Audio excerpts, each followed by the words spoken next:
Sabi ni Netanyahu, mahigit 200 bagong terorista ng Hezbollah ang napatay at ang pag-atake sa Beirut ay direktang mensahe sa grupong pinopondohan at sinusuportahan ng rehimen ng Iran.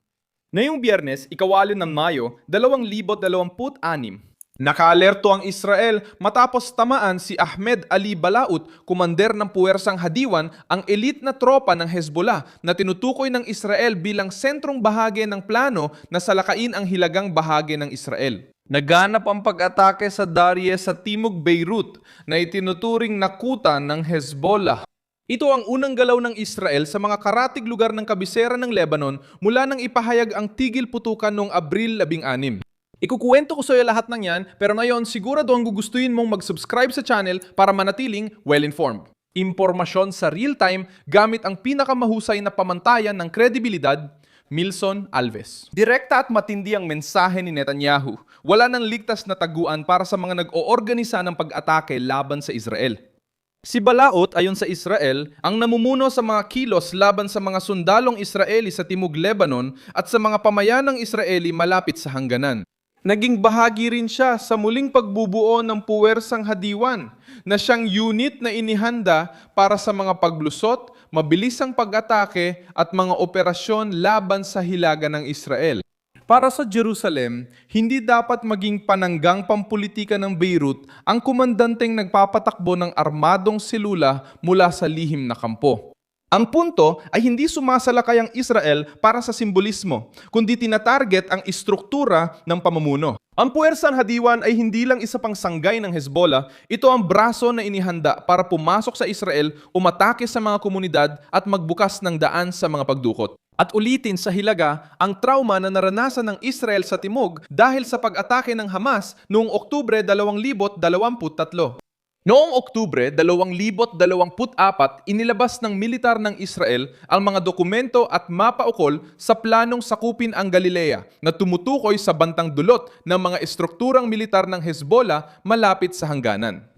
Sa operasyon sa Beirut, sinabi ng Israel na napatay nila ang 3 militanteng Hezbollah kasama ang komandante ng Hadiwan. Sa ulat pampulitika ni Netanyahu, sinabi niya ang opensiba noong nakaraang buwan ay nakapatay ng mahigit 200 terorista ng Hezbollah na kumikilos laban sa Israel, mga mamamayan at sundalong Israeli. Ipinapakita ng ulat na ang digmaan sa Hilaga ay hindi isang hiwalay na insidente, kundi isang tuloy-tuloy na kampanya para alisin sa Hezbollah. Ang kakayahang muling ayusin ng estruktura ng pamumuno, magtago ng armas, magpaputok ng rocket, magpalipad ng drone at panatilihin ang hiladang Israel sa patuloy na banta. Agad ang naging reaksyon sa loob ng Israel.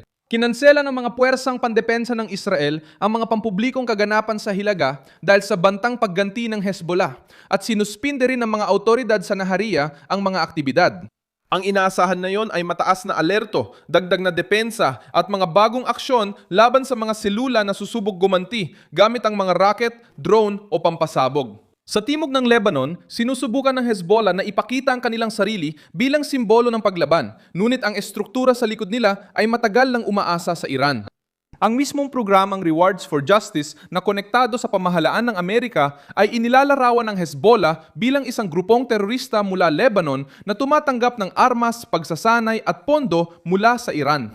Ang Islamikong Revolusyonaryong Guwardiya naman ay itinuri ng Estados Unidos bilang isang dayuhang teroristang organisasyon noong 2011. Dito mas lalong tumitibay ang usapin. Kapag inatake ng Israel ang Radyo 1 sa Beirut, hindi lang ito pagbagsak ng lokal na komandante. Pinuputol nito ang bahagi ng Iranian network na pumapalibot sa Israel mula Gaza, Lebanon, Syria, Iraq at Yemen at naglalagay rin ito ng presyon sa politika ng Lebanon. Pinag-uusapan ng gobyerno ng Lebanon ang tigil putukan, negosasyon at kontrol ng Estado sa mga armas. Patuloy na gumagana ang Hezbollah bilang hiwalay na puwersa, may sariling arsenal, sariling pamunuan at direktang koneksyon sa Tehran.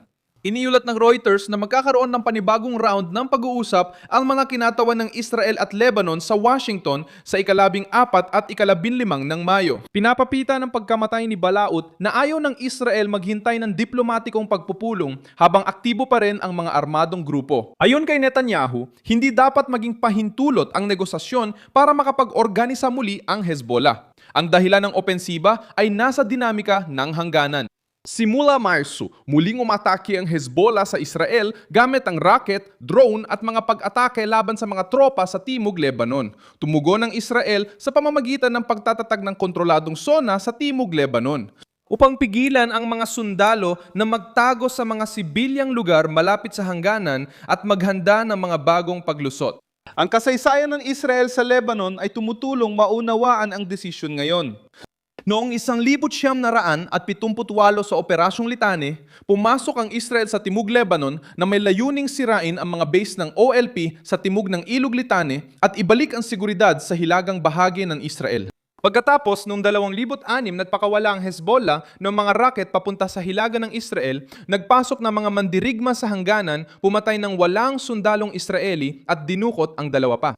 Malaking aral ang iniwan ng digmaan sa rehiyon. Kapag akala ng Hezbollah na kaya nilang atakihin ng Israel ng hindi malaki ang kapalit, mas tumitindi ang tugon ng Israel. Ang pagkakaiba ngayon ay sinasabi ng Israel na sinusubukan nitong pigilan ang muling pagbubuo ng banta bago pa man magtagumpay si Hadowan na gawing totoong aksyon ang mga plano ng pananakop. Ang ganitong uri ng aksyon ay hindi eksklusibo sa Israel. Mayroon ding ibang mga bansa na tumawid ng mga hangganan para targetin ang mga lider ng terorista kapag nakita nilang may direktang banta. Noong 2011, pinatay ng mga puwersa ng Estados Unidos si Abu Bakr al-Baghdadi, leader ng Islamic State, sa isang operasyon sa hilagang kanluran ng Syria. Noong 2022, pinatay ng Estados Unidos si Ayman al-Zawahiri, leader ng Al-Qaeda, sa Kabul, Afghanistan. Kapag ang isang pinuno ng terorista ay gumagamit ng hindi matatag na teritoryo, mahinang pamahalaan o proteksyong politikal para ipagpatuloy ang pagpaplano ng mga pag-atake, sinusubukan ng bansang nanganganib na maabot ang sentro ng utos bago mangyari ang susunod na trahedya.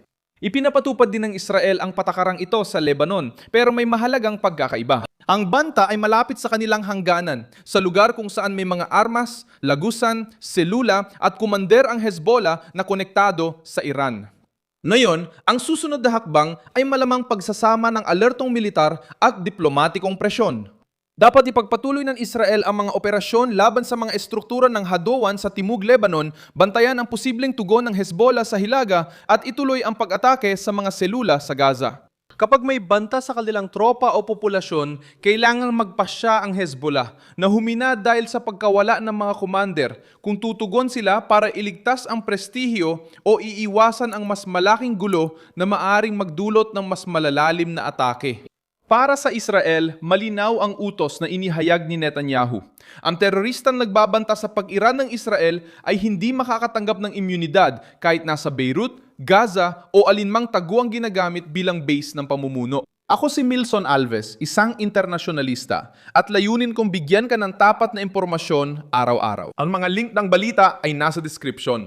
I-like ang video na ito, mag-subscribe sa channel at sa huli, tingnan ang mga komento para mas lalo kang maging aktibo sa komunidad. Milson Alves.